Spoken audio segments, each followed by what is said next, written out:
पाव किलो खारीक, पाव किलो गूळ आणि 400 ग्रॅम खोबरं, 100 ग्रॅम तूप या मेजरमेंटमध्ये किती लाडू होतात? तर साईजवर डिपेंड आहे. मी ज्या साईजचे बांधलेत त्यानुसार 35 ते 40 लाडू तयार होतात. भरपूर टिप्ससहित मी ही रेसिपी शेअर केलेली आहे. गूळ कसं मिक्स करायचं, खारीक कशी बारीक करायची, खसखस कसं भाजून घ्यायचं, लाडूला बाइंडिंग येण्यासाठी कशा पद्धतीनं लाडू वळायचे, ह्या सगळ्या टिप्स मी शेअर केलेल्या आहेत. हाय फ्रेंड्स, मी राणी.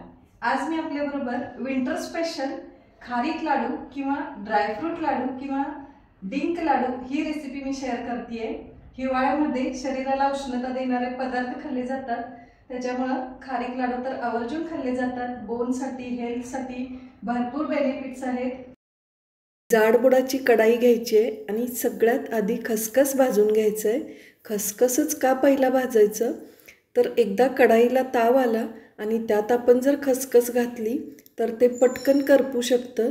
हे सुरुवातीला कढाई जास्त गरम नसते, लो टू मीडियम फ्लेमवर छान असं आपण भाजून घेऊ शकतो, म्हणून सुरुवातीलाच भाजून घ्यायचं आहे. 250 ग्रॅम खारकेची पूड आहे. 400 ग्रॅम सुकं खोबरं घेतलं आहे, किसून घ्यायचं आहे. 250 ग्रॅम खारीक पूड, 250 ग्रॅम गूळ आणि 400 ग्रॅम खारीक पूड. हे मेजरमेंट परफेक्ट आहे. हे मी कसं बारीक करून घेतलं आहे, तर बाहेरच्या ग्राइंडरवरून ग्राइंड करून आणलेलं आहे. घरी करायचं असेल तर कसं करायचं, खारीक स्वच्छ धुवून 4 दिवस उन्हात वाळवून घ्यायचं. त्यानंतर फोडून बी बाजूला करायचे आहेत आणि फोडल्यानंतर पुन्हा 4 दिवस उन्हात वाळवायचं आहे. आणि अशा पद्धतीनं थोडं खोबरं घालायचं, थोडं खारीक घालायचं. हे माझ्याकडं पूड आहे म्हणून मी पूड घालते आहे, तुम्ही खारीक घालू शकता. परत खोबरं घालायचं आणि लास्टला थोडंसं पुन्हा खारीक घालू शकता. अशा पद्धतीनं ग्राइंड केलं तर मिक्सरच्या भांड्याचं पातं वगैरे खराब होणार नाही आहे. खोबरं मला बारीक करायचं आहे. ऑलरेडी खारकेची पूड झालेली आहे, तेव्हा मिक्सर चालू बंद करून मी हे खोबरं बारीक करून घेते आहे. खूप छान बारीक झालं हे बघा, छान मिक्ससुद्धा झालेलं आहे. अशा पद्धतीनं बाकीचं सगळं हे बारीक करून घ्यायचं आहे. खारीक थोडंसं चेचून अजून थोडे तुकडे करू शकता, म्हणजे लवकर बारीक होईल. खोबऱ्यासोबत छान बारीक होतं. तर हे सगळं बारीक करून झालेलं आहे. आता हे थोडंसं आपल्याला गरम करून घ्यायचं आहे. भाजायचं बिलकुल नाही आहे, फक्त हाताला गरम लागेल इतपतच गरम करायचं आहे. कढाई जाड बुडाची असल्यामुळं छान गरम होतं. मीडियम फ्लेमवर एकसारखं हलवत राहायचं आहे. तर हे गरम झालेलं आहे. थोडा वेळ कढाईमध्ये असंच राहू द्यायचं आहे.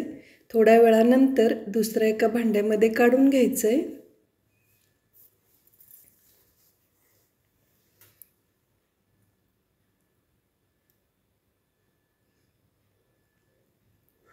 त्यानंतर कढाईमध्ये तूप घालते आहे. आता लाडूसाठी तूप किती घालायचं, तर 100 ग्रॅम तूप हे परफेक्ट मेजरमेंट आहे. थोडं थोडं घालते मी, आता थोडं आणि नंतर थोडं. याच्यामध्ये ड्रायफ्रूट्स थोडेसे फ्राय करून घ्यायचे आहेत. काजू बदाम 50-50 ग्रॅम आहे. बेदाणे आणि भोपळ्याचे बी 25-25 ग्रॅम आहे. टरबुजाचे बी 2 ते 3 चमचे घ्यायचे आहेत. माझ्याकडे एवढंच अवेलेबल होतं, तेवढंच मी घेतलेलं आहे. ड्रायफ्रूट्स आपल्या आवडीनुसार घेऊ शकता, कमी जास्त चालू शकतं. ह्याच्या हाफ क्वांटिटीमध्ये सुद्धा घेऊ शकता, म्हणजे 25-25 ग्रॅम. आपल्या चॉईसनुसार किती घ्यायचं हे ठरवायचं आहे. तर बेदाणे छान फुलून आलेत आणि ड्रायफ्रूटसुद्धा छान तळून झालेले आहेत. हे आता बाजूला काढायचं आहे प्लेटमध्ये. डिंकसुद्धा मी 50 ग्रॅम घेते आहे. काजू बदाम 50-50 ग्रॅम, डिंक 50 ग्रॅम, हे 150 ग्रॅम झालं. बेदाणे आणि भोपळ्याचे बी 25-25 ग्रॅम, 200 झालं. आणि हळीवसुद्धा घेतलेत ते 25 ग्रॅम, म्हणजे टोटल मेजरमेंट ड्रायफ्रूट्सचं 225 ग्रॅम होतं. डिंक कसं तळून घ्यायचं, तर तूप गरम करायचं. गरम झालं की त्याच्यामध्ये थोडे डिंक घालायचे आणि घातल्यानंतर गॅस बंद करायचं. आपोआप डिंक छान फुलून येतं. करपत नाही किंवा लालसरसुद्धा होत नाही आहे. अळीवसुद्धा अशा पद्धतीनंच तळून घ्यायचे आहेत तुपामध्ये. तूप कडक झाल्यानंतर त्याच्यामध्ये अळीव घातलेत आणि गॅस बंद केलेला आहे. बंद गॅसवर खूप छान तळून येतात. तर हे सुद्धा तळून झालेलं आहे. गूळ किती घ्यायचा तर 250 ग्रॅम खारीक पूड होती, 250 ग्रॅम गूळ घेतलेला आहे. गूळ एकदम बारीक चिरून घेतला आहे किंवा किसून घेऊ शकता. खडे बिलकुल ठेवायचे नाही आहेत. मिक्सरला लवकर बारीक होणार नाही आणि जास्त वेळ मिक्सर फिरवलं तर ते एकदम गूळ मेल्ट होऊ शकतं गरम झाल्यामुळं. त्याच्यामुळं गूळ छान बारीक चिरून किंवा किसून घ्यायचं आहे. हे मिक्स करून थोडं थोडं मिक्सरला लावायचं आहे. तर मिक्सरला लावत असताना कसं लावायचं, मिक्सर फक्त चालू बंद करायचं आहे. कंटिन्यू फिरवलं तर गूळ मेल्ट व्हायची शक्यता असते, एकदम मऊ पडतं. म्हणून चालू बंद करून अशा पद्धतीनं छान मिक्स करून घेतलं आहे.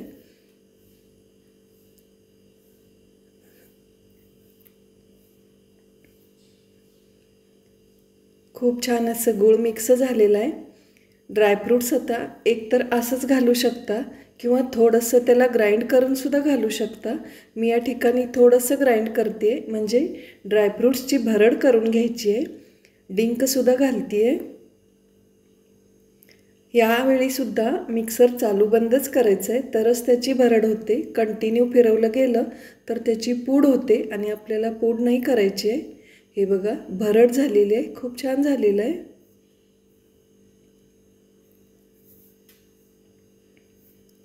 कढाई गरम आहे, त्याच्यामध्ये अजून थोडं तूप घालते आहे. गरम नसेल तर थोडंसं कढाई पुन्हा एकदा गरम करायचं आहे, पण आतले अळीव करपू द्यायचे नाही आहेत.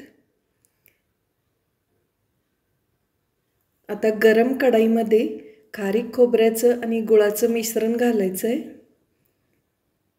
आणि ड्रायफ्रूट्ससुद्धा घालायचे आहेत. खसखस वाटून घालायची आहे. खसखस घातल्यामुळे सुद्धा लाडूला चव खूप छान येते.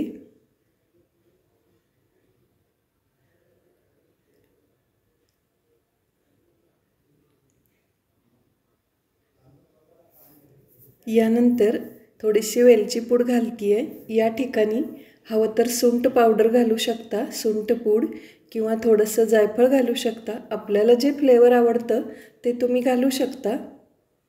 छान मिक्सअप करून घ्यायचं आहे. कढाई गरम का ठेवायची तर गूळ थोडंसं सॉफ्ट होतं. गूळ सॉफ्ट झालं की बाइंडिंग चांगलं होतं, म्हणून कढाई गरम ठेवायची आहे. आणि 5च मिनटं झाकून ठेवायचं आहे, जास्त वेळ ठेवायचं नाही आहे. 5 मिनटानंतर कढाई अजून थोडीशी गरम आहे.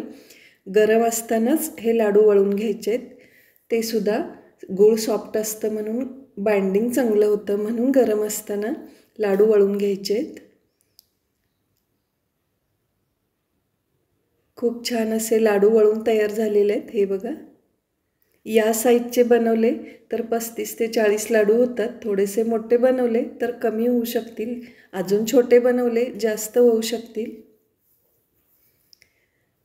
तर हेल्दी लाडू तयार झालेले आहेत. सगळ्यांसाठी विंटर स्पेशल रेसिपी आहे.